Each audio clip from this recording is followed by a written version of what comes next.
नमस्कार दर्शकों, दूरदर्शन के कार्यक्रम नमस्कार एमपी में आप सभी का स्वागत करती हूँ। मैं हूँ आपके साथ प्रिया। कार्यक्रम में हम बात करेंगे आज रक्षा, सुरक्षा, सेना और एडवेंचर की, यानी ऐसे इंटरेस्टिंग, इतने रुचिकर विषय हैं जिसके लिए आपके हाथ अपने आप फ़ोन की तरफ बढ़ेंगे और आप हमें फ़ोन लगाने लग जाएंगे। तो ज़रूरत होगी फ़ोन नंबर नोट करने की। तो चलिए फटाफट सबसे पहले फ़ोन नंबर नोट कर लेते हैं। 0755 भोपाल का कोड है, हम डिस्प्ले भी कर रहे हैं इस वक्त स्क्रीन पर, और 26600049 ये हमारा लैंडलाइन नंबर है। और इसके अलावा आप निःशुल्क सेवा यानी टोल फ्री नंबर का भी इस्तेमाल कर सकते हैं 1800-233-0040। आज बुधवार है। अब आज की तिथि क्या कह रही है सबसे पहले ये बता देते हैं, तो आज की तिथि की तरफ बढ़ेंगे। तिथि है विक्रम संवत 2080, चैत्र मास, शुक्ल पक्ष चतुर्दशी, 5 अप्रैल 2023 और दिन है बुधवार। तो इसी के साथ आज के दिन जिनका जन्म दिवस है, मुझे अच्छी तरह याद है, चाहे वो मनीष हो, सुशील हो, गीता हो, सीता हो, तमाम तरह के जितने भी लोग हैं जिनके लिए आज का दिन खास है, उन सभी को दूरदर्शन परिवार ढेर सारी शुभकामनाएं देता है। अब चूंकि मैं एडवेंचर की बात कर रही थी, किसको घूमना पसंद नहीं होगा। गर्मी की छुट्टियां लगने ही वाली, हालांकि अप्रैल में एक छोटा सा सेशन होता है स्कूल का, लेकिन उसके बाद छुट्टियां ही छुट्टियां होंगी। तो इन छुट्टियों में कहाँ जाना चाहेंगे आप, बताएंगे आपको। अगर आप रोमांच को फील करते हैं और इस तरह की कोई एडवेंचर यात्रा यानी रोमांचक यात्रा पर जाना चाहते हैं, तो साइकिलिंग कैसे हेल्प करती है ये भी बताएंगे। लेकिन उसके पहले तो वक्त हो चला है तिथि के बाद क्रमबद्ध तरीके से सुविचार का। तो आज का विचार क्या कहता है ये बता देते हैं। आज का विचार कि भूल करने में पाप नहीं है, लेकिन उसे छिपाने में उससे भी बड़ा पाप है। गलती किससे नहीं होती, सबसे होती है, लेकिन गलती को मान लेना वो सबसे बड़ी मुझे लगता है बात है, उसी से आप पहचाने जाते हैं। तो अगर भूल हो भी जाए तो तुरंत स्वीकार करने में कोई हर्ज नहीं। चलिए, इसी के साथ आज की तिथि, आज का दिन किन मायनों में खास है। साल बदल गए लेकिन तिथि यही रहेगी, यानी तारीख यही रहेगी। तो क्या कहता है आज का इतिहास, आपको बताते हैं। इतिहास में आज 1843 की सबसे पहले बात करेंगे। ब्रिटेन की महारानी विक्टोरिया ने हांगकांग को ब्रिटिश कॉलोनी में शामिल किए जाने की घोषणा की। 1908 राजनेता, सामाजिक कार्यकर्ता, सांसद और कैबिनेट मंत्री के तौर पर देश की सेवा करने वाले बाबू जगजीवन राम का आज ही के दिन जन्म हुआ था। 1930 की बात कर लेते हैं। गांधी जी अपने समर्थकों के साथ नमक कानून, इस वक्त हम स्क्रीन पर आपको दिखा सकते हैं, नमक कानून तोड़ने के लिए दांडी पहुंच गए थे। 1955 विंस्टन चर्चिल ने ब्रिटिश प्रधानमंत्री पद से इस्तीफा भी दिया। 1957 देश में पहली बार, दुनिया में पहली बार लोकतांत्रिक तरीके से केरल में, जी हाँ, भारत के केरल में संपन्न चुनाव के बाद कम्युनिस्ट पार्टी सत्ता में आई और ईएमएस नंबूदरीपाद ने मुख्यमंत्री के रूप में शपथ ग्रहण की। ये था आज का इतिहास। और इतिहास में ही एक और तारीख जुड़ जाती है। जब सुंदरता की बात हो या बॉलीवुड अभिनेत्रियों की बात हो तो दिव्या भारती का जिक्र जरूर होता है। आज ही के दिन हमने इस खूबसूरत, इतनी टैलेंटेड अदाकारा को भी खोया था। चलिए आगे बढ़ेंगे और अब हम बात कर लेते हैं आज के विषय पर। चूंकि मैं बहुत देर से रोमांच की बात कर रही थी, तो दरअसल आज का दिन जो खास है उसके पहले ये भी बता दिया जाए। आज 5 तारीख है। 5 अप्रैल को हर साल कौन सा दिन मनाया जाता है पता है आपको? जी हाँ, नेशनल मैरीटाइम डे, यानी राष्ट्रीय समुद्री दिवस। 1919 इस वक्त हम तस्वीरों के जरिए आपको बता रहे हैं। आपको बताना चाहेंगे 5 अप्रैल का दिन नेशनल मैरीटाइम डे के रूप में मनाया जाता है और देश के लिए कितना खास है ये दिन, ये भी बताना चाहेंगे। 5 अप्रैल 1919 को पहली भारतीय शिप मुंबई से ब्रिटेन की यात्रा पर निकली। ये दिन भारत के स्वामित्व वाले पहले जहाज रॉयल्टी के 1919 में बम्बई से लंदन, उस समय मुंबई को बम्बई कहा जाता था, तो बम्बई से लंदन के लिए रवाना हुआ था। और इसी याद में हर साल मैरीटाइम डे यानी समुद्री दिवस मनाया जाता है। तो चलिए हम इस पर भी बात करेंगे। तो हमारे साथ रक्षा के क्षेत्र से जुड़े दो महत्वपूर्ण कड़ी हैं, चाहे हम पुलिस विभाग की बात करें, सेना की बात करें। दो महत्वपूर्ण सदस्य इस वक्त स्टूडियो में हैं, लेकिन उसमें से एक व्यक्तित्व, एक शख्सियत की अगर हम बात करेंगे तो आपको बता दें कि उनका संबंध एडवेंचर से है दरअसल, जो मैं आपको बार बार संकेत दे रही थी। स्वागत करते हैं सबसे पहले श्रेयस नेगी, इस वक्त हमारे साथ स्टूडियो में जुड़े हुए हैं। आपको बता दें कि वो 22 साल से भी ज्यादा समय से केंद्र सरकार के साथ अभियंता के तौर पर जुड़े हुए हैं, कार्यरत है। और इनकी खूबी ये है कि ये साइकिलिस्ट है, ट्रैकर है, यानी आसान भाषा में आपको समझाया जाए तो ये घुमक्कड़ है। बहुत बहुत स्वागत है श्रेयस जी। आखिर हंसी आई गई आपको, वाकई ये शब्द ही कुछ ऐसा है। अब मैं महसूस कर सकती हूँ कि जब आप साइकिल लेकर यात्रा पर निकलते होंगे तो कैसा महसूस करते होंगे, लेकिन सफर आसान नहीं होता होगा। चलिए अगले मेहमान हमारे जुड़े हुए पुलिस विभाग से इनका संबंध रहा है और हम स्वागत करेंगे कमलेश मिश्रा जी का। कमलेश जी बहुत बहुत स्वागत है आपका, रिटायर्ड है ये। और नमस्कार मैडम। मैं चाहूंगी कि कमलेश जी आप दर्शकों को बताइए, दरअसल आपका जो विस्तृत परिचय है वो मैं दर्शक चाहेंगे कि आपसे सुने। जी मैडम धन्यवाद। सबसे पहले तो आपको शुक्रिया कि आप हमको इस काबिल समझे कि दूरदर्शन केंद्र भोपाल में आज हम आपके सामने हैं। और मैं अपने बारे में बताऊं तो मैं आर्मी से 24 साल 25 दिन की सेवा दे के और हवलदार के पद से रिटायर हुआ और आज एक अच्छा अपना परिवार के साथ जीवन व्यतीत कर रहा हूं और कुछ और भी काम करता हूं। इसके साथ ही ऐसे हम मध्य प्रदेश के रीवा से रहने वाले हैं और इस समय प्रॉपर भोपाल बैरागढ़ में अपना एक छोटा सा निवास बनाए हैं। जी मैम बिल्कुल स्वागत है आपका कमलेश जी। हम चर्चा करते रहेंगे आपसे, क्योंकि समुद्री दिवस पर हमें चर्चा करनी है। इस विषय पर बात करने से पहले थोड़ा सा हम श्रेयस जी आपसे जानना चाहेंगे, क्योंकि मैंने परिचय दिया अपने दर्शकों को कि आप एडवेंचर से जुड़े हुए हैं, साइकिलिस्ट हैं। तो सबसे पहले तो ये जानना चाहेंगे कि कैसे ये सफ़र शुरू हुआ था? यूं ही बैठे बैठे सोच लिया था कि मंजिल की तरफ बढ़ना है साइकिल को लेकर, या फिर अचानक से ऐसा कुछ हुआ कि आपको लगा कि ट्रैकर बनना होगा? नमस्कार दूरदर्शन मध्य प्रदेश, मैं आपका धन्यवाद करता हूं कि मुझे आपने आज इनवाइट किया। सपने जो होते हैं वो आदमी को बनाते हैं और मैं छोटे शहर खंडवा से आता हूं। मैंने बचपन से ही सपने, मुझे दूर दूर हिमालय से लेकर विस्तृत समुंदर तक, अंडमान तक घूमने का बहुत शौक़ था। और जब आदमी को अपने सपनों पे पाने का जो जुनून होता है और अपने कर्म पे भरोसा होता है तो रास्ते, भगवान भी वो रास्ते खोलते जाता है। मैं सपने देखता गया और भगवान वो रास्ते खोलता गया। आज उन सपनों के साथ मैं हिमालय से लेकर समुद्र तट तक जो घूमने का शौक़ था वो आज पूरा हो रहा है। बिल्कुल, आखिर समुद्र भी जुड़ ही गया आपके साथ। ऊंचाई से लेके गहराई तक आपका संबंध है। इस वक्त हम तस्वीरों में देख सकते हैं कि किस तरह से आपका ये सफर आगे बढ़ता चला गया खंडवा से होते हुए। तो दर्शकों को जरूर बताना चाहेंगे खंडवा से ये संबंध रखते हैं, लेकिन अभी कहाँ कार्यरत हैं ये मैं चाहूंगी आप दर्शकों को बता दें। मैं अभी जामनगर में कार्यरत हूँ, पर मेरे जो हिमालय का प्यार है वो मुझे साल में एक बार हिमालय या लद्दाख लेके जाता है। और मेरा एक कार्य क्षेत्र जामनगर रहा है। इसके साथ भुज साइकिलिंग क्लब और पोरबंदर साइकिलिंग क्लब से मैं बहुत गहरे तौर पर जुड़ा हुआ हूँ। इनके साथ मैं हर साल एक हिमालय यात्रा करता हूँ या हम कुछ एडवेंचर वर्क करते हैं। मैंने 2015 में, मेरे एक मित्र हैं, हम तस्वीरों में इस बात को देख भी रहे हैं जो श्रेयस जी जिसका विस्तृत वर्णन कर रहे हैं वो जी। मैं 2015 में, मेरे एक मित्र थे, उनके साथ मिलकर मैं भुज से जब आया तो मैंने जामनगर साइकिलिंग क्लब की स्थापना की। और आज जो पहले 2 मेंबर से हमने चालू किया था, आज हमारी मेंबर करीब 500 के आसपास हैं। और अभी पिछले महीने हमने एक रोटरी साइकिलिंग के साथ मिलकर एक इवेंट कराया था, उसमें करीब 1200 लोगों ने भाग लिया था। और आज ये विश्व स्तर पे हम आर्डेक्स क्लब के साथ जुड़े, जामनगर साइकिलिंग क्लब, और इसमें लोग जुड़ते गए। और वर्ल्ड रैंकिंग में हम बोलें तो हमारा रैंकिंग है अंडर 200 के अंदर हमारा रैंकिंग है। हम 30 किलोमीटर से लेकर और 1200 किलोमीटर तक की लंबी दूरी की साइकिलिंग स्पर्धाएं कराते हैं, एडवेंचर एक्टिविटीज़ करते हैं।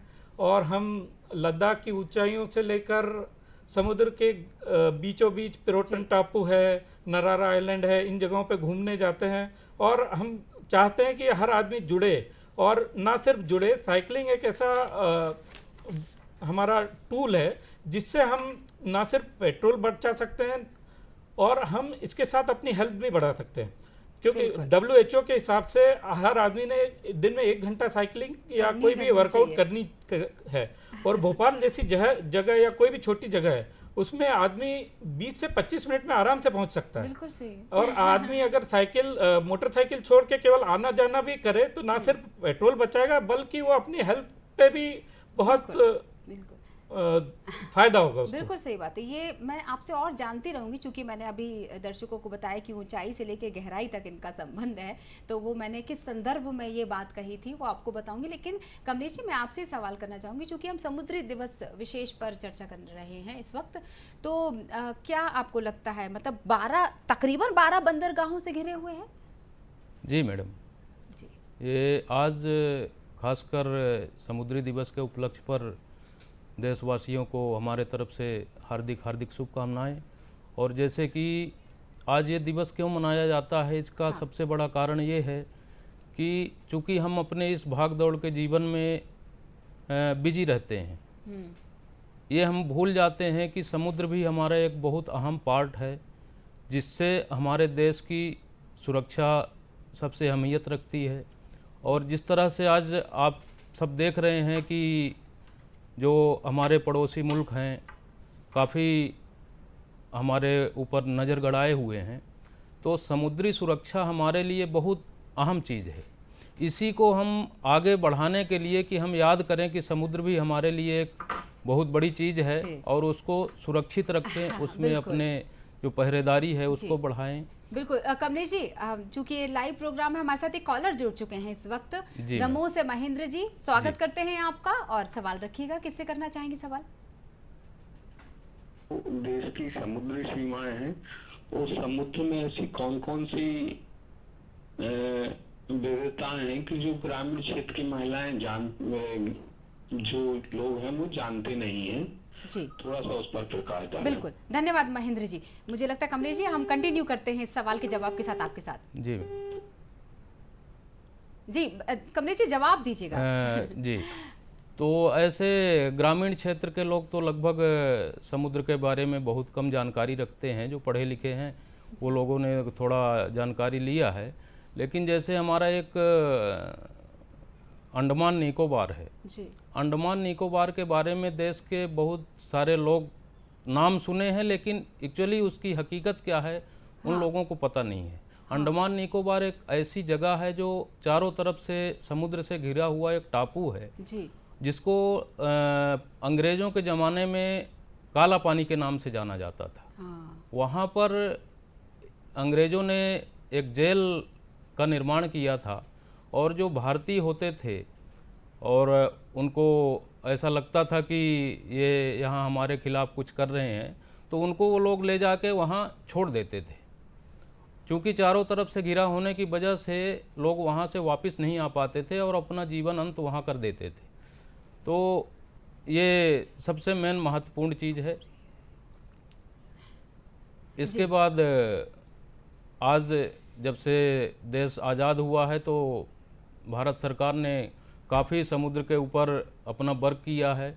आज अंडमान निकोबार तक हमारी जो जहाज़ें हैं वो जा रही हैं, टूरिस्ट जा रहे हैं जी। और काफ़ी वहाँ लोग बसना शुरू कर दिए हैं, वहाँ लोग रह रहे हैं। तो अंडमान निकोबार भी हमारे लिए एक बहुत महत्वपूर्ण चीज़ है।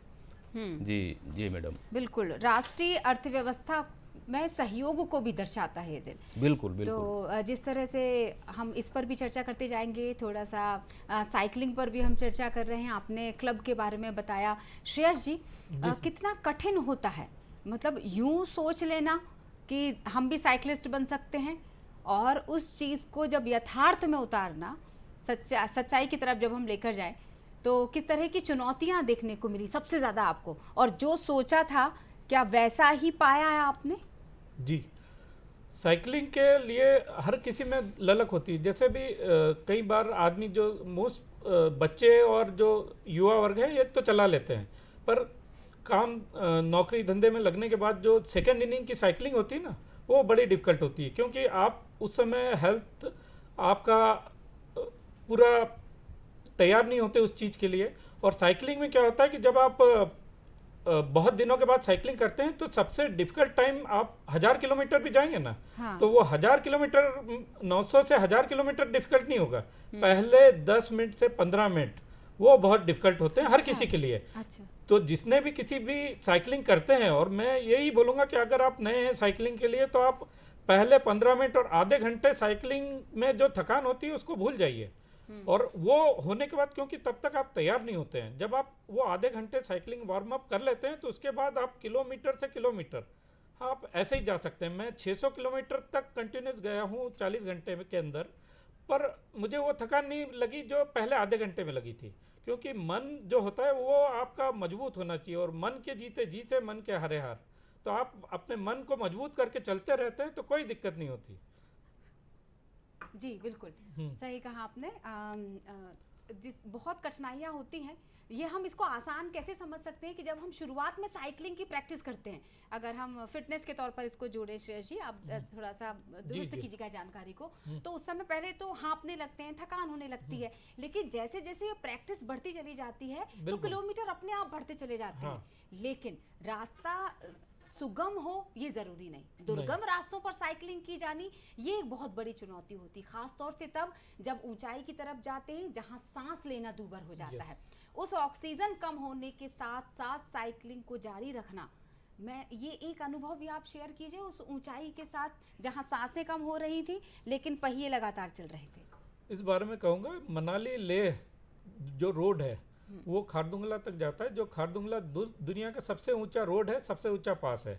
वहाँ अगर आपको साइकिलिंग करनी है तो मैं 2 बार गया हूँ, मनाली से लेह और वहाँ से खारदुंगला, ये 11 दिन का रास्ता होता है जी। और ये रास्ता, इसमें जो डिफिकल्ट बताता है, इसमें 5 बहुत ऊंचाई वाले दर्रे हैं जो पास बोलते हैं। रोहतांग से चालू होता है, रोहतांग, बरलाचला, नामिकला, लाचुंगला, जी, तगलांगला और सबसे ऊंचा पास खारदुंगला। जी। यहाँ का एवरेज ऊंचाई होता है 4000 मीटर। अब मैं इसी ऊंचाई पर आपको रोकती हूँ क्योंकि एक कॉलर हमारे साथ जुड़ चुके हैं, पहले उनका सवाल ले लेते हैं, फिर यहाँ से हम बातचीत को जारी रखेंगे आपके साथ। बहुत बहुत स्वागत है आपका। जबलपुर से हमारे साथ एक कॉलर जुड़ चुके हैं और मैं चाहूंगी कि सवाल रखा जाए।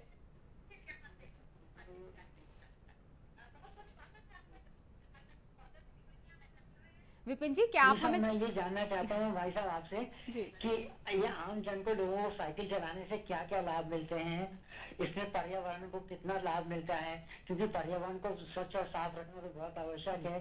और इसके साथ साथ आप अपना मोबाइल नंबर भी दें ताकि हम लोग आपके साथ भाग ले सकें और लोग साइकिल चलाते रहें, इससे बहुत लाभ मिलता है साइकिल चलाने से। बहुत बहुत शुक्रिया। समझते नहीं, वो तो सीधा स्कूटर मोटरसाइकिल की बात करते हैं। जी जी विपिन जी, बहुत बहुत धन्यवाद। मार्गदर्शन देंगे तो बड़ा अच्छा हो जाएगा। विपिन जी बहुत बहुत धन्यवाद। लेकिन आगे से अनुरोध कि हमारे जो भी दर्शक इस वक्त हम लोगों को देख रहे हैं, टीवी का वॉल्यूम कम करके संक्षिप्त में सवाल रखते चले जाएं तो आपको बराबर से विस्तार से आंसर मिलेगा। श्रेयस जी, सवाल आपसे था। जब साइकिलिंग आप शुरू करते हैं तो बॉडी में बहुत अमेजिंग चेंजेस आते हैं कि आप हेल्दी होते हैं, आपको अंदर से फीलिंग आती है कि आप हेल्दी हो, आपका वेट लॉस और वेट कंट्रोल होता है, मसल मजबूत बनते हैं। इसके अलावा आप मानसिक तौर पे भी श्रम उठाने के लिए मजबूत हो जाते हैं। आपको कोई भी चीज़ करने में डर नहीं लगेगा, क्योंकि आपको मालूम है कि ये रोशनपुरा की घाटी मैंने साइकिल से चढ़ा दी, मुझे कौन रोकेगा। ये पक्का मजबूती बनाता है आदमी को, अंदर से भी बाहर से भी। इसके अलावा साइकिल से जुड़ना है तो मेरा मानना यह है कि आपको बहुत ऊंची, बहुत महंगी साइकिल लेने की जरूरत नहीं, आपको एक संकल्प करना है। संकल्प जो करता है वो संकल्प साधन से ज़्यादा महत्वपूर्ण होता है। आप संकल्प करके सुबह निकल जाओ, आपको कोई ढूंढना नहीं है, आप साइकिल लेके सुबह निकलोगे, आपको यकीन मानो आपको पूरी फौज मिलेगी। बस साइकिल लो, निकल जाओ। मतलब मुझे ऐसा लगता है कि पहले तो आप साइकिल चलाना शुरू करते हैं, एक समय ऐसा आ जाता है कि साइकिल आपको चलाने लग जाती है। बोलते हैं ना कि दिमाग फिर काम करने लग जाता है। तो कितनी खूबसूरत बात कही है। मुझे लगता है विपिन जी आपको जवाब मिल गया होगा कि शुरुआत आप कीजिए संकल्प लेकर, साइकिल अपने आप आपका साथ देने लगेगी। श्रेयस जी, जिस ऊंचाई की हम बात कर रहे थे, हम समुद्र दिवस पर भी हम चर्चा करते आ रहे हैं। मुझे अच्छी तरह याद है आपने वहाँ पर भी आप वहाँ पर भी पदस्थ रहे, गुजरात के अगर द्वारका की हम बात करना चाहें, जहाँ का समुद्र सभी जगह जाना जाता है। कोरल, हमने पढ़ाई में, दर्शकों आपने पढ़ाई में पाठ्यक्रम में उस कोरल की वो तस्वीरें देखी होंगी, लेकिन अगर स्वच्छ कोरल जिसे आप हाथ लगा सकें, जिसे आप छू सकें, वो कोरल गुजरात के द्वारका के पास वाले समुद्र में मिलता है। आगे की जानकारी श्रेयस जी आप दीजिए दर्शकों को। गुजरात का समुद्र तट बहुत विविधता से भरा है और बहुत विशाल खजाना पड़ा है। वहाँ समुद्र तट काफ़ी उथला है और आप यकीन माने, आप जो नमक खाते हैं उसका 90% नमक वहाँ ही पैदा होता है। हाँ, और हर हर घर में पहुंचा हुआ है नमक, कहाँ नहीं पहुंचा ऐसा मुझे नहीं लगता। तो वहाँ एक बहुत सुंदर जगह है नरारा। हाँ। अगर आप द्वारका जाते हैं तो नरारा करके आइलैंड है। हाँ। वहाँ मरीन नेशनल पार्क नरारा है जी। और एक पिरोटन टापू करके जगह है। इन दो जगह पे कोरल समुद्र अपने टाइड लेवल पे बहुत आगे चला जाता है और अपना अनमोल खजाना कुछ 3 घंटे के लिए दिखाता है।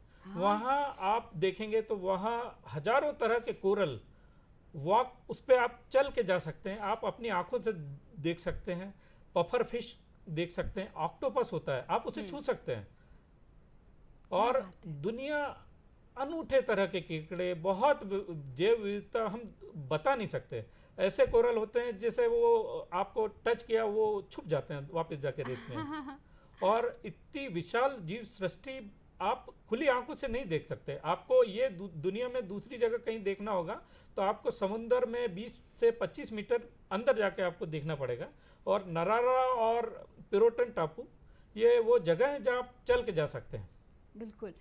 इसी के साथ एक और शब्द जुड़ता है इसी एरिया से, इस क्षेत्र से, रण। हाँ। जहाँ आपने जब जिक्र हो रहा था तो बताया था कि इतनी सफेदी, इतनी कि आंखें भी चकाचौंध जाएं। बिल्कुल। मैं चाहूंगी इसके साथ इस कड़ी को भी जोड़ लिया जाए।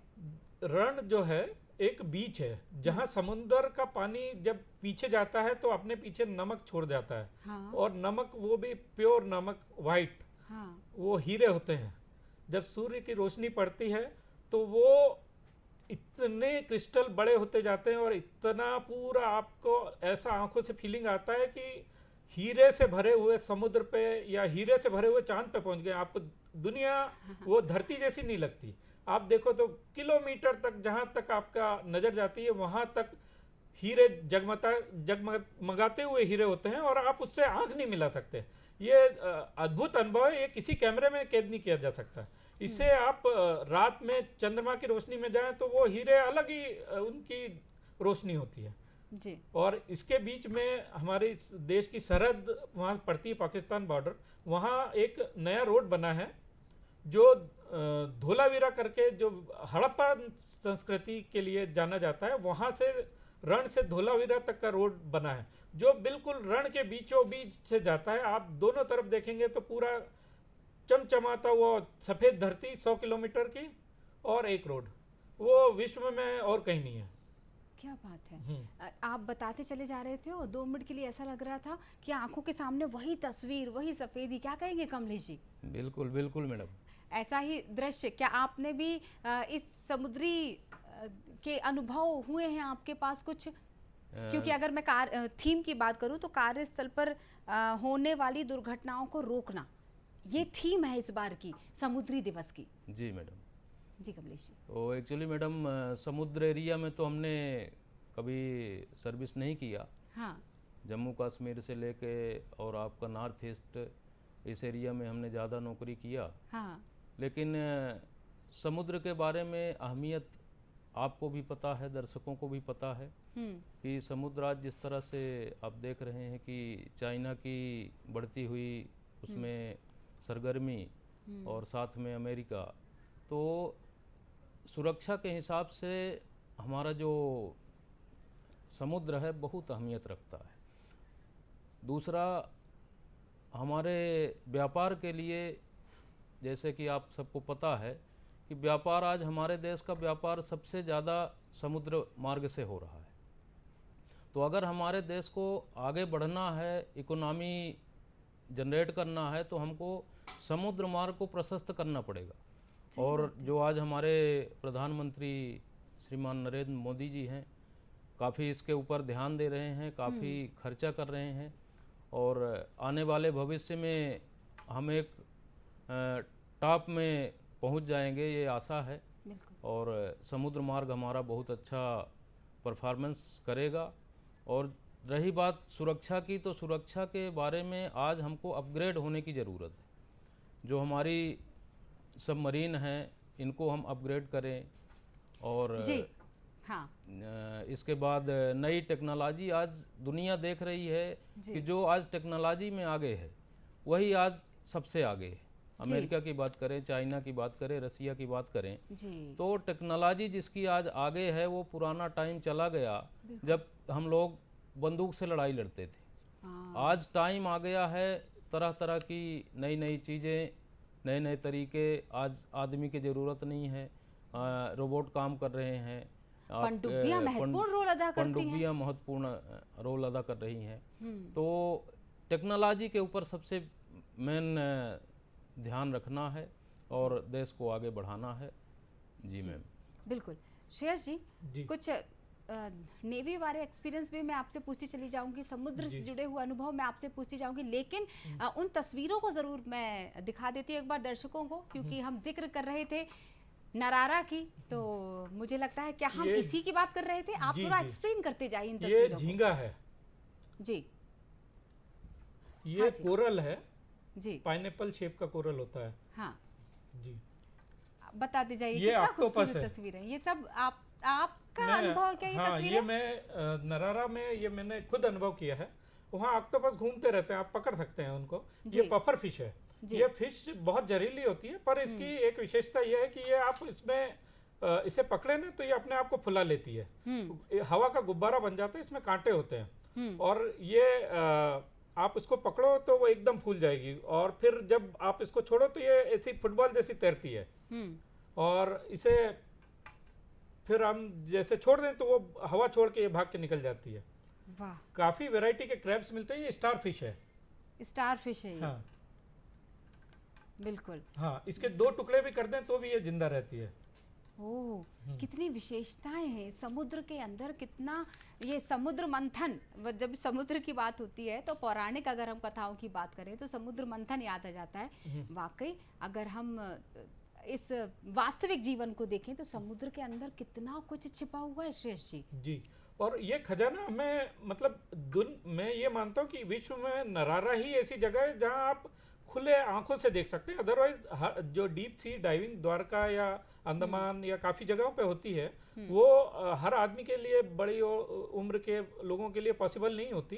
पर अगर आप द्वारका जाते हैं, यहाँ ये चीज़ बहुत आसानी से हम कर सकते हैं, क्योंकि हर किसी के बजट में कर सकते हैं। क्योंकि आप कई बार जैसे जाएंगे तो द्वारका या वहाँ जो बोटिंग या स्नॉर्कलिंग होती है वो हर किसी के बजट में नहीं होती। बिल्कुल। हाँ, और बजट एक बहुत अच्छा आपने सवाल मुझे दे दिया है, लेकिन वो सवाल मैं करूंगी अत्रे जी के सवाल के बाद।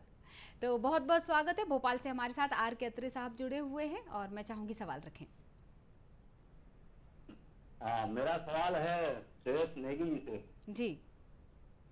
मेरा सवाल है श्रेयस नेगी जी से कि आप जब एडवेंचर करने जाते हैं तो घर से बाहर रहते हैं काफी दिनों, तो इसमें आप अपने परिवार के साथ कैसे मैनेज करते हैं और परिवार वाले आपका क्या साथ देते हैं क्या, और कौन कौन है आपके परिवार में जो आपका साथ देते हैं, हौसला बढ़ाते हैं? ये मेरा प्रश्न है। बहुत बहुत धन्यवाद अत्रे जी, बहुत महत्वपूर्ण सवाल कर दिया इन्होंने। ये सवाल बहुत डिफिकल्ट है क्योंकि पहला सवाल मुझसे यही किया जाता है। अच्छा। और मेरी पत्नी स्फूर्ति नेगी और मेरी बेटी सिया मेरे एक 2 आधार स्तंभ हैं जो मेरा हर चीज़ में जहाँ भी जाना हो वो मुझे सपोर्ट करते हैं। वो जानते हैं कि ये बहुत मतलब मैं गया हूँ तो -0 से 40 डिग्री नीचे वो अनजान जगह जहाँ कोई पानी तक नहीं मिलता, ऐसी जगह हैं। तो उनको मुझ पर पूरा विश्वास है और वो विश्वास के हाथ की वजह से मैं वहाँ जहाँ भी जाता हूँ मैं पहुँच जाता हूँ। मैं कहीं अनजान पहाड़ों पे था, भूकंप के झटके आए वहाँ, मतलब उस समय नेपाल का धरतीकंप हुआ, उस समय भी मैं 2 दिन मेरा परिवार से संपर्क नहीं था, पर उनको मेरे पे पूरा विश्वास था कि इसको कहीं भी भेजो ये ऐसे आ जाएगा। और उस विश्वास के साथ मैं कई दुर्घटनाएं भी हुई, पर मैं बगैर खरोच लगे वापस आ गया। क्या बात है। जी। पहला अगर परिवार की बात हो ही रही है तो क्या है आपके परिवार में, मतलब पत्नी श्री की अगर मैं बात करना चाहूँ, किस प्रोफेशन में है? वो म्यूजिक टीचर हैं जी। जामनगर में वो म्यूजिक पढ़ाते हैं, और मेरी बेटी सिया अभी 11th में है। जी। तो इस तरह से क्या आपको आपकी बेटी इस तरह के सवाल रखती है कि पापा मैं भी बड़े होकर साइकिलिस्ट बनना चाहूँगी, वो उसका क्या सपना है? उसका सपना बहुत अलग है। जी। उसको एडवेंचर और आर्ट में ज़्यादा इंटरेस्ट है, उसको रीडिंग का बहुत शौक है। जी। जी। और खास तौर पर क्रिकेट का। अच्छा, क्रिकेट, मतलब वो क्रिकेटर भी बन हाँ, सकती है हमारे भोपाल की सौम्या तिवारी की तरह, और या फिर आप ही की तरह वो साइकिलिस्ट ट्रैकर बन सकती है। चलिए हम एक बहुत, चूंकि हम फिटनेस की हम बात कर रहे थे बहुत देर से, और आप बार बार सलाह दे रहे हैं दर्शकों को कि साइकिलिंग बहुत अच्छा वर्कआउट कह सकते हैं अपने आप को सेहतमंद रखने के लिए, तो हम चलते हैं अपने अगले सेगमेंट की तरफ फिटनेस में, और आपको बता ही देते हैं कि क्या फायदे हैं साइकिलिंग के। जी।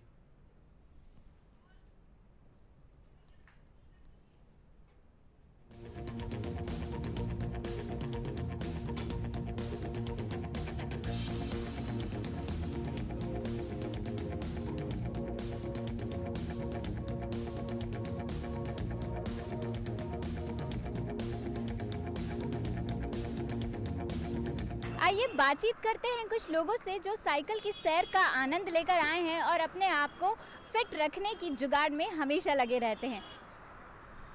Hello sir. हेलो, कैसी? बढ़िया। आप ये साइकिल चला रहे थे, मैं बहुत देर से आपको देख रही थी, इसके बारे में हमें कुछ बताइए। ये कैसे इसे रेंट बाय ऐप चार्टेड है, ये क्या कुछ करते हैं और क्या आप यहाँ रोज़ साइकिल चलाने आते हैं? हाँ जी, हम लोग daily fitness point of view से साइकिल चला रहे हैं, और ये चार्टर्ड बाइक ने एक नया सिस्टम लगभग पिछले 9-10 महीने से शुरू किया था, तो हम इसके साथ भी हो गए। इसके पहले भी हम लोग अपनी भी साइकिल चलाते रहे जहाँ भी मौका मिला। इसमें इस चार्टर्ड बाइक में खासियत ये है कि ये एक ऐप से, मोबाइल ऐप से चल जाता है, और मोबाइल ऐप आपको डाउनलोड करना है अपने मोबाइल फ़ोन पर, एंड्रॉयड कोई भी फ़ोन हो उस पर हो जाता है, और उसमें फिर आप इसका 300 रुपीज़ हम लोग जैसे पे करते हैं 3 मंथ्स के लिए, या 12 मंथ्स के लिए आप 1000 रुपीज़ के करीब पेमेंट करने से पूरे 12 मंथ चला सकते हैं। इसमें ऐप डाउनलोड करने के बाद हमें ऐप को ओपन करना रहता है, देन उसका QR कोड इस बाइक का स्कैन करना होता है। तो QR कोड जैसे स्कैन करते हैं, मोबाइल में आप इस बाइक का नंबर दिखने लगता है कि ये बाइक का नंबर क्या है। वो बाइक नंबर को जब आप क्लिक करते हैं तो एक OTP आता है, वो 4 डिजिट का OTP होता है, जो यहाँ पर एक पैनल दिया हुआ है। इस पैनल पे वो 4 डिजिट का जब हम OTP इंटर करते हैं तो गाड़ी पे लिखा हुआ जाता है रेंटेड, मतलब वो हमारे लिए यूज़ करने के लिए हो गई है, गाड़ी अवेलेबल है। अब उसका लॉक वहाँ सामने से खोलते हैं और फिर गाड़ी यूज़ कर सकते हैं। क्या बात है। आसानी से एक छोटा सा मोबाइल ऐप अपने मोबाइल फ़ोन में डालकर आप इस चार्टर्ड बाइक को यूज़ कर सकते हैं, इसे चला सकते हैं, अपने शहर को प्रदूषण रहित बना सकते हैं, इसके अलावा अपने आप को फिट भी रख सकते हैं। यहाँ पर लोग काफ़ी कम नज़र आ रहे हैं, और अगर मैं बात करूँ कि आपने इस चार्टर्ड बाइक के हेल्प से अपने आप में क्या चेंजेस पाए हैं पिछले इन महीनों में? एक्चुअली मैं थोड़ा सा बॉडी की फ़िटनेस पे ज़्यादा ध्यान देता हूँ, खासकर जैसे कि अब इस उम्र के पड़ाव पर शुगर लेवल और BP ये 2 समस्याएं बहुत ज़्यादा आती हैं। लेकिन मैंने जब से चार्टर्ड बाइक यूज़ करना शुरू किया है पिछले लगभग 9-10 महीने से, मुझे कभी भी शुगर लेवल और BP की समस्या नहीं हुई। मैं रेगुलर उसकी मॉनिटरिंग करा रहा हूँ। मैडम, आप भी ये साइकिल चलाती हैं?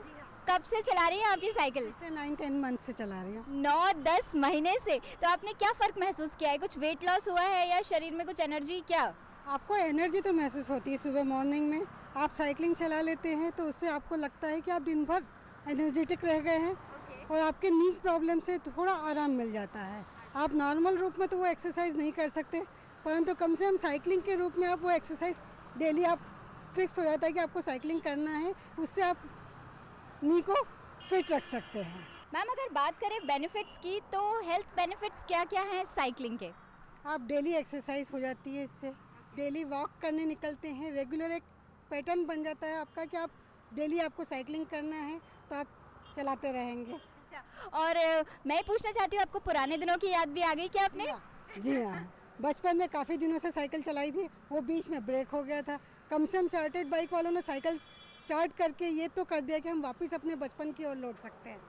क्या बात है। ये है स्मार्ट सिटी की स्मार्ट साइकिल्स और स्मार्ट वुमेन्स भी, जहां पर आज वुमेन्स को इस भाग दौड़ भरी ज़िंदगी में अप एंड डाउन करना पड़ता है, बहुत मेहनत करनी पड़ती है। वही वो अपनी बॉडी को लेकर, अपने फिजिक को लेकर बहुत ही ज़्यादा अवेयर हैं। जैसे कि मैडम ने बताया कि वो इस चार्टर्ड बाइक के साथ पिछले 9-10 महीनों से साइकिलिंग कर रही हैं और अपने घुटनों का ख्याल रख रही हैं।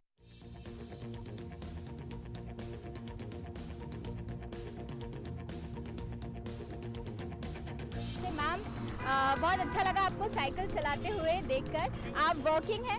हाँ जी, वर्किंग हूँ। तो कैसे टाइम मैनेज करती हैं आप, और साथ में यूथ्स को क्या कहना चाहेंगी साइकिलिंग को लेकर? एक्चुअली साइकिलिंग उठाने के लिए या रेंट पे लेने के लिए कोई पर्टिकुलर टाइम फिक्स नहीं है। 24/7 साइकिल डॉकयार्ड पर अवेलेबल रहती है, तो आप जब चाहें तब चला सकते हैं। हमारे अपने शहर को हमको यदि प्रदूषण रहित करना है तो हमें ज़्यादा से ज़्यादा लोगों को साइकिल का यूज़ करना चाहिए, और गवर्नमेंट को भी थोड़े से डॉकयार्ड स्टेशन ज़्यादा बनाने चाहिए ताकि इजीली अवेलेबल साइकिल हो हमारे जहाँ यूनिवर्सिटीज़ हों, कॉलेज हों, मार्केट हों, स्कूल हों।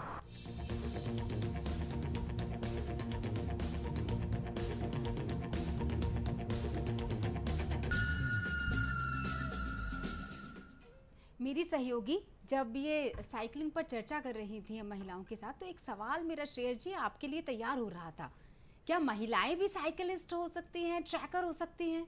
जी, मेरा पर ये कम ही सुनने को मिलता है। इसके पीछे कारण क्या फिजिकल जो बोला जाए, बोलते ना तंत्र अलग बनाया है भगवान ने हाँ, स्त्रियों को? हमारे जो साइकिलिंग क्लब में काफ़ी जो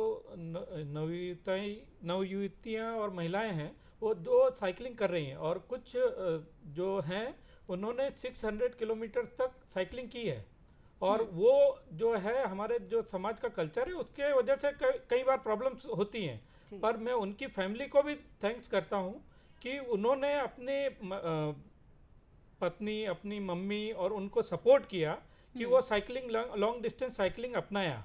कई महिलाएं मेरे साथ लद्दाख में गए हैं, उनने मोटर बाइकिंग की है, -40 जमी हुई बर्फ पे वो चलते हुए गए हैं, और उसके पीछे एक हमारा समाज का परिवेश है वो रोकता है, पर मैं उनका जो फैमिली है, क्लोज फैमिली, उनके सपोर्ट को जो धन्यवाद देता हूँ कि जब तक आपकी क्लोज फैमिली सपोर्ट नहीं करती तब तक महिलाएं आगे उसमें आने का साहस नहीं उठा पाती। मैं अपने आपके जो परिवार हैं, आपकी बहन है, आपकी सिस्टर है, मैं उनको बोलूँगा कि आप उनको सपोर्ट करें, और ताकि वो आगे आके समाज में इस तरह के एडवेंचर साइकिलिंग वो कर पाए। बिल्कुल सही बात है। कमलेश जी क्या कहना चाहेंगे आप इसमें? अपनी कड़ी को जोड़ बिल्कुल सकते मैम, हैं। आज देखिए चूँकि हम सेना से हैं और आज सेना में भी महिलाएं बहुत अच्छा अपना रोल अदा कर रही हैं। आपने अभी सुना होगा कि एयरफोर्स में हमारे मध्य प्रदेश की, बल्कि हमारे गृहग्राम जो है रीवा ज़िला, वहाँ की महिला आज फाइटर प्लेन उड़ा रही हैं। तो ऐसा कुछ नहीं है, महिलाओं को बिल्कुल बराबर काम करने का अधिकार है और करती हैं, जो भी फील्ड उनको मिलता है बराबर काम कर रही हैं। थोड़ा सा सपोर्ट की ज़रूरत है समाज को, उनके परिवार को। तो हमारा भी यही सबसे अनुरोध है कि अपने घर की जो बहन बेटियां हैं, ये जो हम चूंकि समुद्री दिवस पर बात कर रहे हैं कमलेश जी, मैं इसी के साथ अपना ये सवाल जोड़ देती हूँ। अगर उसकी रक्षा की हम बात करना चाहें, वहाँ तैनाती की अगर मैं बात करना चाहें, तो महिलाओं की भूमिका उस जगह पर, उस क्षेत्र पर, महिलाओं की भूमिका आज बहुत बड़ी है। सेना में हमारी जो पैरामिलिट्री फोर्सेस हैं उनमें तो आज तो हर जगह महिलाएं हो गई हैं, थोड़ा सेना में कम थी, लेकिन अब गवर्नमेंट ने किया है कि सेना में भी काफ़ी महिलाएं अभी भर्ती हो रही हैं, ऑफिसर्स हैं, और कुछ जो हमारे नीचे के रैंक हैं उनमें भी महिलाओं को भी भर्ती किया जा रहा है। जैसे हमारे यहाँ मिलिट्री पुलिस होती है, तो मिलिट्री पुलिस में भी अभी महिलाओं की कुछ टुकड़ियाँ आ गई हैं। तो मेन चीज़ क्या है, जैसे पाकिस्तानी घुसपैठ हमारे यहाँ होती है, तो वहाँ कई महिलाएं होती हैं जिनको जेंट्स को जांच पड़ताल कर पाना थोड़ा सा मुश्किल होता है। अलग अलग तरह की चुनौतियों का सामना वो करती है। तो जी बिल्कुल। आप ऊंचाइयों की कुछ बात कर रहे थे, वहाँ का हमारा एक सवाल, उसका हिस्सा अभी भी छूटा हुआ है। तो ऊंचाइयों को लेकर जो आप आगे का क्रम, आगे की बातचीत को जोड़ रहे थे उस वक्त। जी, दुनिया में सबसे ऊंचा रोड जो है मनाली लेह खारदुंगला रोड है। वह जो 5 दर्रे हैं जिनके बारे में बताया, इस रोड का जो एवरेज एलिवेशन है ये 4000 मीटर के आसपास है। और 4000 मीटर की ऊंचाई का मतलब होता है कि आपकी ऑक्सीजन का लेवल हो जाता है 60%, जो एटमॉस्फेरिक ऑक्सीजन का होता है। तो आप अगर वहाँ साइकिलिंग करके आपका SpO2 नापेंगे, जो SpO2 एक कॉमन वर्ड है ऑक्सीजन की उपलब्धता का के बारे में, तो वो आपका ऑक्सीजन लेवल 60% रह जाता है, 60 से 70%। अगर आप यहाँ 90% भी ऑक्सीजन लेवल के साथ भोपाल में जाएं तो आपको एडमिट कर लेंगे। पर वो रोड, पूरा रूट ऐसा भरा हुआ है, ऐसा विविधता है, 5 दिन जैव विविधता है वहाँ, इतने बढ़िया लैंडस्केप हैं, और सबसे बढ़िया बात है वहाँ मोबाइल नेटवर्क नहीं है। तो आप ऊंचाइयों पे जाते हैं, खुला नीला आसमान देखते हैं, और 10 दिन बगैर मोबाइल के रहते हैं, तो वहाँ आपको ऐसा लगेगा कि आप दूसरी दुनिया में आ गए हो। गीता ज्ञान की तरह है, मैंने उसके बारे में एक ब्लॉग भी लिखा है कि गीता के जो 18 अध्याय हैं, वो पूरे 18 अध्यायों का ज्ञान उस मनाली लेह खारदुंगला पे हो जाता है। बहुत मतलब एवरेज ऊंचाई टोटल आप गेन करते हैं, एलिवेशन 20,000 मीटर आप साइकिलिंग की हाइट पे गेन करते हैं। टोटल रोड की लेंथ है 480 किलोमीटर, और ऊंचाई आप 20 किलोमीटर ऊपर जाते हैं, जो मतलब एवरेस्ट, माउंट एवरेस्ट के भी 3 गुना है। और ऑक्सीजन बहुत कम होता है, तो आपको तीसरे दिन से आपको ऑक्सीजन के हिसाब से आपको बॉडी अडॉप्ट करना पड़ती है, कि आपकी जो रिदम है, जैसे जिंदगी में आपको हर चीज़ की एक रिदम ढूंढनी पड़ती है, कि ये रिदम मुझे, इस रिदम के साथ मैं दौड़ूंगा, या उस रिदम के साथ मैं तैरूंगा, या उस रिदम के साथ चलूंगा, तो मैं ज़िंदगी में कभी थक नहीं सकता। तो साइकिलिंग का आपको प्लेन में चलाने का एक रिदम ढूंढना पड़ता है, और उसी रिदम आपको जब ऊंचाइयों पर जाते हैं तो आपको ऑक्सीजन लेवल के हिसाब से अपना एक रिदम ढूंढना पड़ता है। जब वो आपने एक रिदम ढूंढ ली, तो आपको कोई रास्ता रोक नहीं सकता, कोई चीज़ नहीं रोक सकती। आप चले अंत काल तक आप उस चीज़ पे चल सकते हो, आत्मनिर्भर हो। और साइकिलिंग जो ऐलान है कि मैं आत्मनिर्भर हूँ, मुझे पेट्रोल की भी जरूरत नहीं है, मैं चलता जाऊँगा। बिल्कुल, ये एक ऐसा साधन है जिसके लिए किसी बहाने की जरूरत नहीं है दरअसल। और जिस रिदम की आप बात कर रहे थे ना, तो जिंदगी भी उसी रिदम के साथ बढ़ती है, तभी हम तनाव फ्री रह सकते हैं। चलिए, चूंकि समुद्री दिवस पर बात हो रही है, बहुत खूबसूरत से पॉइंट्स है मेरे पास, तो इस वक्त जो पाठ्यक्रम वाले दर्शक हमको देख रहे हैं, नन्हे बच्चे जो हमको देख रहे होंगे, वो नोट डाउन करेंगे, और साथ में बैठे हमारे जो सदस्य हैं परिवार के, वो ध्यान से सुनेंगे। कुछ ज़रूरी जानकारियाँ, जैसे कि 5 अप्रैल 1919 को पहली भारतीय शिप बम्बई, जो कि मैंने बताया था कि पहले मुंबई को बम्बई कहा जाता था, से ब्रिटेन की यात्रा पर निकली। अब बात करें, ये दिन भारत के स्वामित्व वाले पहले जहाज लॉयल्टी के 1919 में बम्बई से लंदन के लिए रवाना हो रहे, इसी याद में मैरी टाइम डे यानी समुद्री दिवस मनाया जाता है।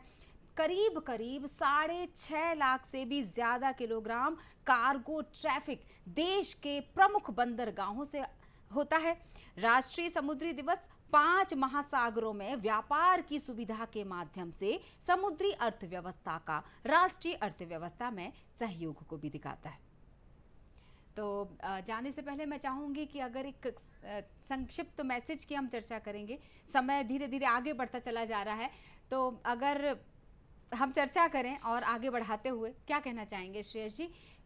थोड़ा ट्रैफिक, साइकिलिंग पे बात करें, ट्रैफिक पे बात करें, हम क्लब की बात करें, कैसे आपको लगा कि बहुत सारे लोगों को आपके साथ जुड़ना है, युवा पीढ़ी है आपके इस ग्रुप में? हाँ, हमारी युवा पीढ़ी में एक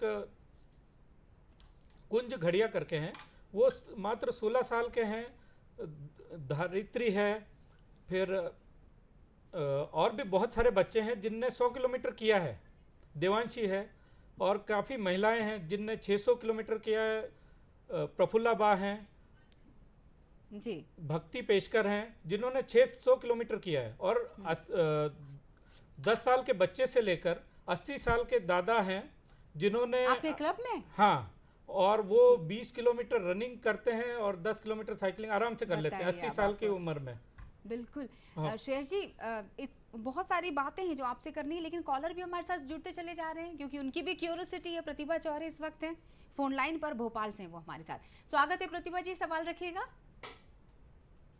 मेरे श्रेयस जी जी मेरा श्रेयस जी से सवाल है। बोलिए, हाँ, कंटिन्यू मेरा श्रेयस जी बोलिए। से सवाल है कि श्रेयस जी, जब आप अपने साइकिलिंग टूर पर जाते हैं तो आपके खाने पीने और रहने की क्या व्यवस्था होती है? क्या आप जमीन पे सोते हैं, कौन सा पानी पीते हैं और कैसे सर्वाइवल करते हैं अपने पूरे दिनचर्या को? बिल्कुल, बहुत बहुत धन्यवाद।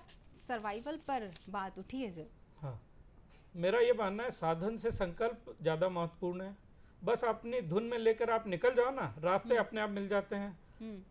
कभी खाने की चिंता हुई नहीं। जहाँ गए वहाँ बरसते पानी में हो या बिल्कुल सूखा एरिया हो, कुछ न कुछ आपको, आपके चाय जहाँ चाय वहाँ राह है। आप तंबू तान के सो जाओ, आप भगवान आपको भूखा उठाता है, सुलाता कभी नहीं है। कुछ न कुछ मिल जाता है। मैं इस बारे में मुझे एक याद आ रहा है कि मैं जालोरी पास पे था। बिल्कुल बारिश बरस रही थी। पर एक ढाबे वाले, एक चाय वाला था, उसको बोला कि आज का खाना आपने खिलाना है दादा। हमें लगा कि हम उसके घर से करीब 4 किलोमीटर दूर अंदर कैंपिंग कर रहे थे। वो 9 बजे बारिश हो रही थी। हमें लगा कि कहाँ खिलाएंगे, और जंगल था, कुछ नहीं था। पर रात को 9-10 बजे हमें कंदिल की या टॉर्च की एक लाइट दिखी और वो दादा लेके आए हमें, हमारे लिए खाना। वो हमें लगा कि जैसे भगवान ही आ गया। तो आप जस्ट लेके निकल जाओ, आपको जहाँ चाहे कभी वहाँ राह हमेशा मिलती है। और संकल्प आपका बहुत महत्व का है। चूंकि खान पान का भी उन्होंने जिक्र किया, एक उनकी चिंता उन्होंने जाहिर की कि जब आप इतने लंबे टूर पर होते हैं और जहाँ कोई ठौर ठिकाना नहीं होता, क्योंकि आपको पता है कि आपको अपने लक्ष्य तक पहुँचना है किसी भी तरह, तो बहुत सारे पड़ाव आते हैं रास्ते में। तो कई बार बुरे अनुभव भी होते हैं। ये तो आपने एक अच्छा अनुभव शेयर किया कि आपको किसी तरह मदद मिल गई थी। क्या कई बार ऐसा हुआ है जहाँ मदद की दरकार तो थी लेकिन मदद मिल नहीं पाई? बुरे अनुभव नहीं होते, बुरे ये जस्ट एक्सपीरियंस ही होते हैं। और एक्सपीरियंस कभी अच्छे बुरे नहीं होते, बस एक्सपीरियंस उसको हंस के निकल जाना है। मैं कितना भी कोशिश कर लो, मुझे कोई ऐसा नहीं लगता कि मुझे कोई बुरा अनुभव हुआ है। मैं लेके निकल जाता हूँ, जो मिला वो ठीक, आगे बढ़ो, लड़ लेंगे। क्या मैं इसको इस तरह समझ सकती हूँ कि जब से आप साइकिलिस्ट हुए हैं, ट्रैकर हुए हैं, तब से आपके विचार भी बदल गए हैं? कितने मेरे तो बिल्कुल, मतलब कहते ना कि अंदर से मन अगर स्वस्थ है, मन अगर खुश है, तो शायद इसका एक कारण है क्योंकि आप लगातार इस फिजिकल एक्टिविटी से जुड़े हुए हैं दरअसल, और आपका संबंध चूंकि सेना से भी है, तो दोनों चीज़ें एक साथ काम कर रही हैं आपकी, मानसिक रूप से भी, शारीरिक रूप से भी। क्या कहेंगे श्रेयस जी? मेरा ये मानना है कि आपके सपने और आपके कर्म, आपने सपनों पे विश्वास हो और कर्म पे भरोसा हो, तो भगवान अपने आप राहें खोलते चले जाता है। जब इन दोनों चीज को लेकर आप आगे बढ़ते जाओ, तो भगवान भी बोलता है इसको रोकने से फायदा नहीं, ये निकल लेगा। जी, मैं चाहूंगी कमलेश जी आप भी जुड़िए इस बातचीत में, क्योंकि हम समुद्र दिवस पर तो चर्चा कर ही रहे हैं, लेकिन चर्चा हमारी कुछ आध्यात्मिक भी होती चली जा रही है, विचारों से परिपूर्ण है, मुझे ऐसा लग रहा है आज का विषय। और समुद्र अपने आप में एक बहुत बड़ा अध्याय है, अगर ये कहा जाए तो गलत ना होगा। जी कमलेश जी। नेगी साहब का जो अनुभव है तो बहुत एक्सपीरियंस देने वाला है, और खासकर जो अभी नया अपना यूथ है, उसको इस राह में चलना चाहिए। आने वाला जो हमारा टाइम है, क्योंकि काफ़ी बिना खाद का, बिना पेस्टिसाइड्स का आज कुछ हो नहीं रहा है हमारी खेती बाड़ी, फल फ्रूट में। तो एक यही साधन है कि हम मेहनत करें, और मेहनत से जो पसीना निकलता है उससे ये जो फ्री रेडिकल्स हमारे शरीर में हैं वो सब निकल जाते हैं। और बहुत अच्छी है साइकिलिंग, वातावरण के लिए हो गया, चाहे आप स्वास्थ्य के लिए। और हम लोग तो आर्मी से हैं तो काफ़ी पसीना निकाल लेते हैं सुबह पीटी के टाइम में, 40 मिनट की हम लोग पीटी करते, तो पसीना निकल जाता है। एक्टिविटी मुझे लगता है कि आप दोनों ही के पास ज़्यादा। श्रेयस जी, मुझे याद है अच्छी तरह, आप जब अनुभवों की बात कर रहे थे, आपने लद्दाख के एक्सपीरियंस के बारे में भी जिक्र किया था। थोड़ा लद्दाख के अनुभव पर भी हम बात कर लें। जी, लद्दाख हमारे देश का जो नॉर्दर्न मोस्ट एंड है, जो जिसका एक सिरा घिरा हुआ है चाइना से और एक सिरा पाकिस्तान से है जी। और वहाँ जो कल्चर है वो बहुत रिमोट है, क्योंकि वो केवल 8 महीने ही 8 में से बंद रहता है 8 महीने, और 4 महीने ही ट्रैफिक के लिए खुला होता है। हाँ। और ये जो कल्चर है वहाँ, जो रिमोट पदम रेंज है, वहाँ आप जाएंगे तो वहाँ वो वर्ल्ड से कट ऑफ है। तो उनने अपना नेचर बचाया हुआ है।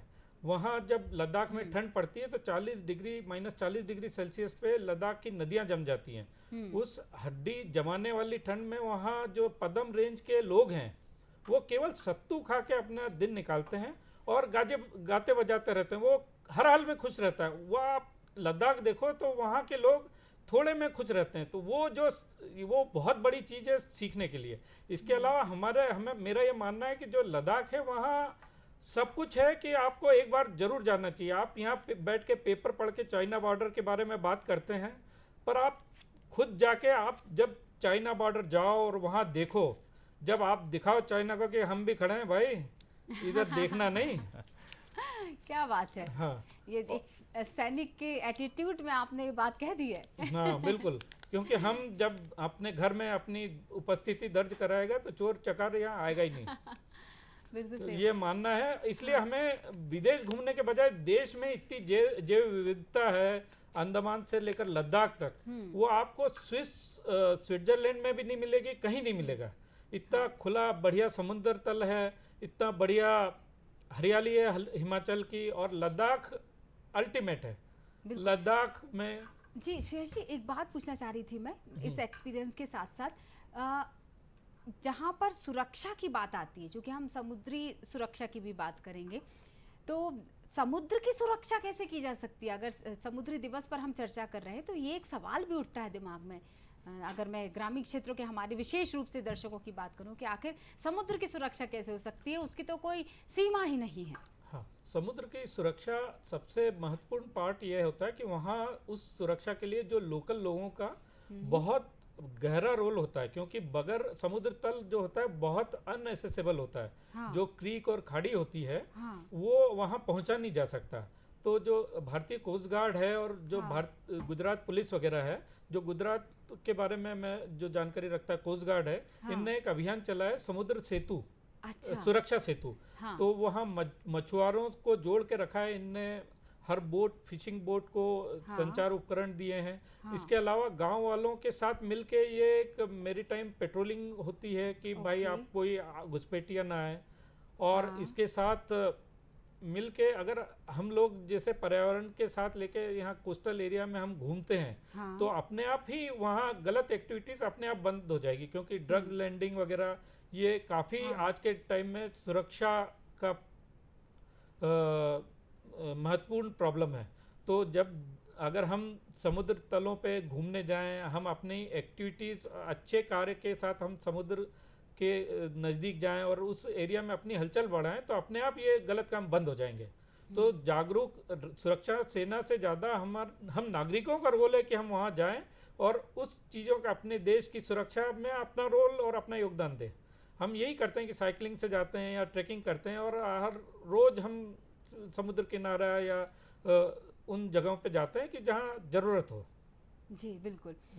कमलेश जी क्या कहना चाहेंगे आप? बिल्कुल बिल्कुल सही बोल रहे हैं सर। ये हर देशवासी, हर नागरिक की जिम्मेदारी है कि अपने देश के लिए जहाँ भी कुछ ऐसे गलत एक्टिविटीज़ दिखाई देती हैं तो उसको ज़रूर इन्फॉर्म करें, जिससे कि ये सारी चीज़ें बंद होंगी। और हर देशवासी को, जैसे सर अभी बता रहे थे नेगी साहब, कि लद्दाख तो एक बहुत ही खूबसूरत जगह है जी।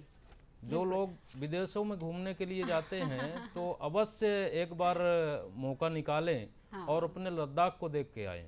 बिल्कुल। जैसे हम फर्स्ट बार हम लोग तो वहाँ नौकरी करते थे, तो कुछ दिन के बाद ऐसा फिर लगने लगता है कि ये क्या वहीं जाना है। नहीं, मतलब ये एक नेचुरल चीज है, ये तो ऐसे ही है, दिमाग में उतना नहीं रहता। लेकिन जब फर्स्ट बार वहाँ पहुँचते हैं मैडम, तो ऐसा लगता है कि हम किसी बहुत धन्यवाद कमलेश जी। वाकई ये बातचीत ऐसी है कि करते चले जाए।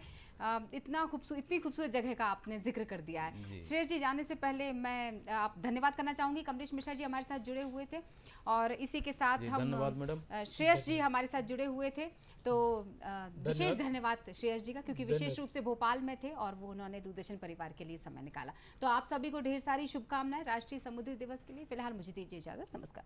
नमस्कार।